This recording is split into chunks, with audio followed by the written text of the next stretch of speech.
আপনারা কেমন আছেন? আশা করি ভালো আছেন, যেখানে আছেন সুস্থ আছেন। তো আজকে ভিডিওটি শুরু করতেছি কারণ আজকে আপনারা সবাই অনেক খুশি।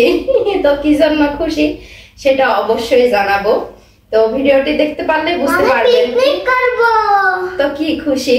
পিকনিক না বাবা, তুমি তো জানোই না। কি এটাও মনে করো একটা সারপ্রাইজ।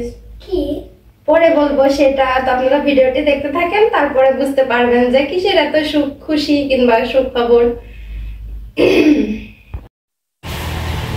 তো ওই যে আপনাদের ভাইয়া হলো বাপি ভাই যে গাড়ি কিনছে, তো ওকে হলো দিছে চালানোর জন্য, কারণ ওর জন্যই আর কি গাড়িটা কিনছে, ওর ভরসা করে। তো এই যে আজকে যাচ্ছে হলো রাজশাহীতে। থাক বাপ, আস আস, ও করে না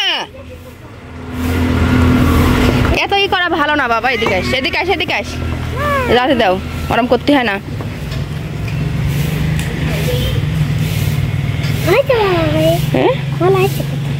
গাড়ি তো ওরকম যে মাটির পথে চালালে তো চাকায় ময়লা হবে বাবা।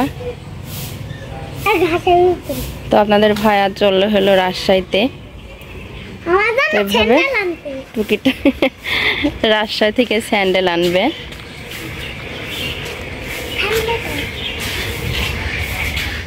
তো গাড়িটা কেনার পরে আজ থেকে ভাড়া মারা শুরু করলো। আজকেই প্রথম ভাড়া। তো আপনারা সবাই দোয়া করবেন আস্তে আস্তে এভাবে যেন সব ঠিক হয়ে যায়। ইনশাআল্লাহ সব কিছুই ঠিক হয়ে যাবে। সংসারের অবস্থা আসলে কর্ম না থাকলে ছেলেদের কিন্তু মনটাও খুব খারাপে থাকে। দুই ছেলে গাড়িতে ওঠার জন্য তো এখানে দাঁড়াই ছিল। চলো যাই রাজশাহীতে।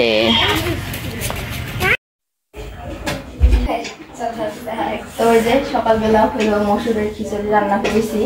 তো আপনাদের ভাই রাজশাহীতে চলে গেছে, আর আজকের খিচুড়িটা রান্না করেছি তিশা ভাবির মতো করে। তো এই যে দেখেন, এর মধ্যে কাঁচামরিচ, তেল সবকিছু দিয়ে সুন্দর করে ঝরঝরা করে রান্না করছি। আর এখানে পেঁয়াজ মরিচ গুলো ভেজে রাখছি, পেঁয়াজও ভেজে রাখছি।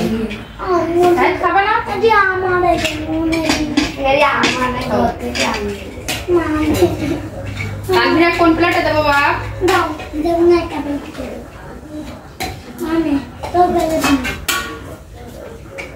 ওকে আমি মাখাই দেবো না।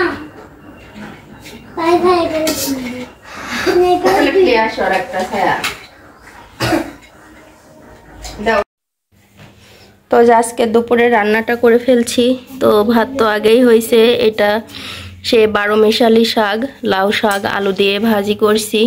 আর এটা হলো মিষ্টি কুমড়া কিনছিলাম, তো সেই মিষ্টি কুমড়া দিয়ে ডিম দিয়ে রান্না করছি। এটা মুরগির মাংস, কালকের মাংসটা হলো জ্বালাইছি। তো এই তো হলো আজকে দুপুরের খাওয়া। সায়ামনে অলরেডি ভাত তুলে নিছে প্লেটে। আর এই যে প্রতিদিন খাইতে বসলে আর কি এটা ওটা নিয়ে তানভীরের রাগ হতেই থাকে। ওকে ছোট প্লেটে দেব, ও হলো হাত দিয়ে খাবে। এই জন্য হাত দিয়ে খাইলে কিন্তু ভালোভাবে ভাতটা খায় না, খুব ওই করে, তো নষ্ট করে ফেলে। তো এইগুলো হাত দিয়ে আজকে 2 দিন ধরে কেমন যেন হাত দিয়ে খাইতে চাচ্ছে। তো নষ্ট করলে করবে, তো হাত দিয়ে খাওয়াটাই ঠিক। তো ওই যে আপনাদের ভাই আসছিল, তো এতক্ষণ আর কি ও খাওয়া দাওয়া করে শুয়েছিল। তো এখন বিকেল টাইম বের হয়েছি বাড়ি থেকে। তো গাড়িটা ঢেকবে আর কি। এদিকে ছায়ামণি বালতি নিয়ে দাঁড়ায় আছে, ছাদে যাবে পানি দিতে। তো একটা সুখবর আছে তাই না, বাঙি গাছে নাকি বাঙি ধরছে। তো এই জন্য চলো যাই, উপরে যাই, দেখা যাক কি অবস্থা। ছাগলের বাচ্চা দুটো দেখেন অনেক সুন্দর হয়ে গেছে, কিন্তু মাশাআল্লাহ অনেক বড় হয়ে গেছে। তো আস্তে আস্তে আরো বড় হয়ে যাবে, যত দিন যাবে ততই বড় হবে। হাঁটো। কি করছে? কাজ করছে। তো ছায়া মনে উঠে গেছে। কি হয়েছে? আগে আগে এখানে গাছে পানি দিয়ে দাও।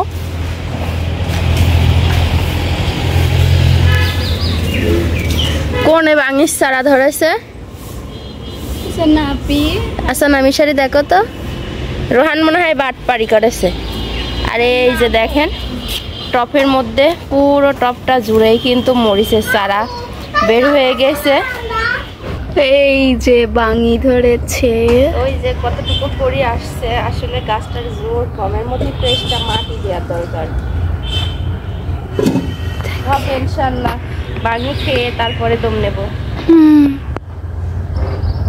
কত ফুল, আর এই যে মরিচ এদিক তো সব তুলে ফেলাইছে, প্রচুর ঝাল। আর এখানে চারা দিয়েছে, দেখেন কত বের হয়েছে। আসো পানি দিয়ে দাও। এখানে আজকে চারা দিয়েছে।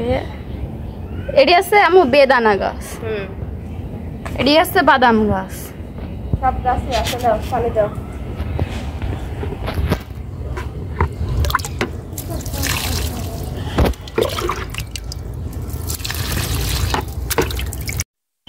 তো এই যে অ্যালোভেরা গাছগুলো কিন্তু একেবারে শুকায়ে মরে লালচে হয়ে গেছিল। তো এই যে দেখেন এগুলো সব শুকায়ে গেছে।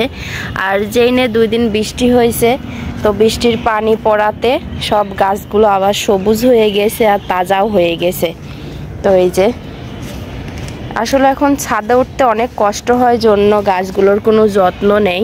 তো এই যে দেখেন আবার চারাও ছাড়তেছে। তো বৃষ্টির পানি পড়লেই চারা ছাড়বে। তো এই জায়গাটা কিন্তু অনেক সুন্দর ঝাপড়া হয়েছিল, কারণ কাঁঠাল গাছে অনেক পাতা হয়েছিল। তো কাঁঠাল গাছটাতে কোনো ফল না ধরাতে কাঁঠাল গাছের পাতাগুলো বিক্রি করে দিছে। তো যেগুলো মোটামুটি ডাল ছিল সেগুলো কেটে নিয়ে গেছে, কারণ এই পাতাটাও কিন্তু হাট বাজারে এখন বিক্রি হয়। তো এটাও এখন মানুষ ব্যবসা শুরু করছে। দেখেন পুরো গাছের পাতাটা কিভাবে মানে ছড়ে ছড়ে আর কি নিয়ে গেছে।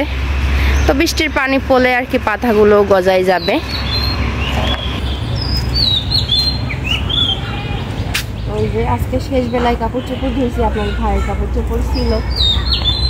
এদিকে মনে হলো যে আর ধুবো না, কিন্তু এদিকে দেখলাম যে আজকে যেগুলো পড়ে গেছে সেগুলো কালকে ধুতে হবে। আবার এগুলো রয়েছে, তো অনেক কাপড় চোপড় হয়ে যাবে এই জন্য। তো শেষ বেলার দিকে ধুয়ে দিছি, এই জন্য শুকায় নাই।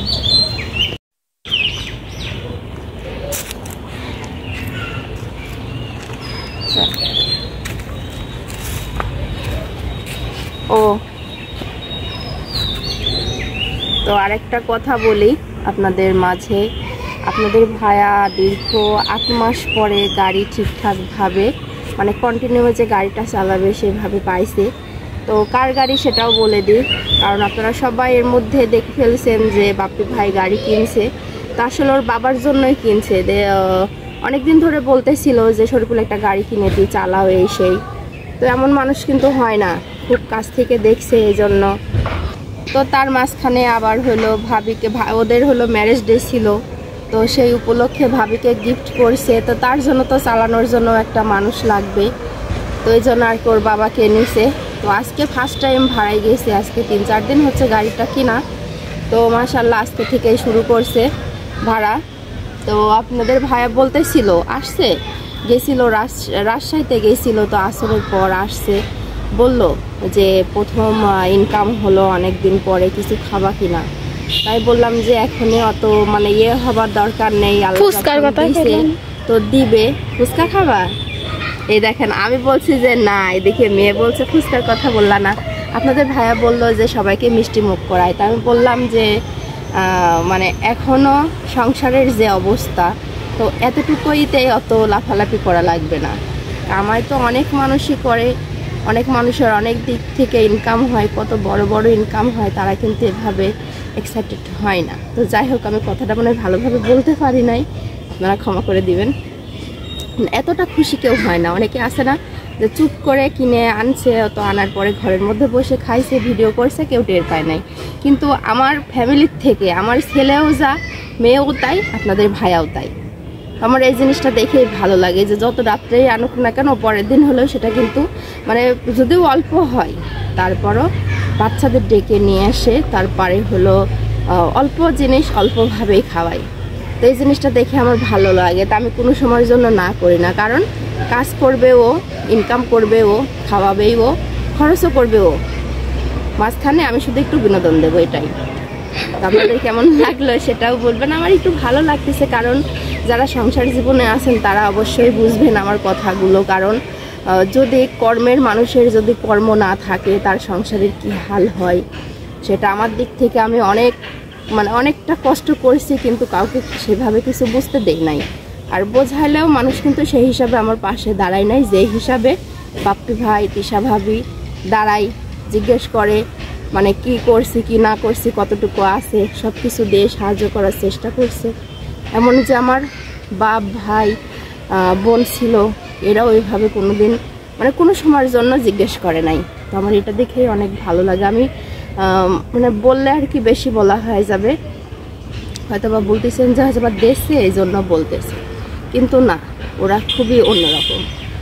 তো সবার জন্য দোয়া করবেন, আর আমার জন্য তো অবশ্যই দোয়া করবেন। আমার পক্ষ থেকে আপনাদের জন্য দোয়া অবশ্যই রইল।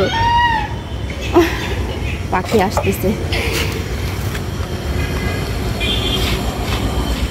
চলো। দেখো কুয়াশার মতো হয়েছে অনেক সন্ধ্যা, এক্ষুনি আজান দিয়ে দিবি। আসে বালতি পরে যাবি।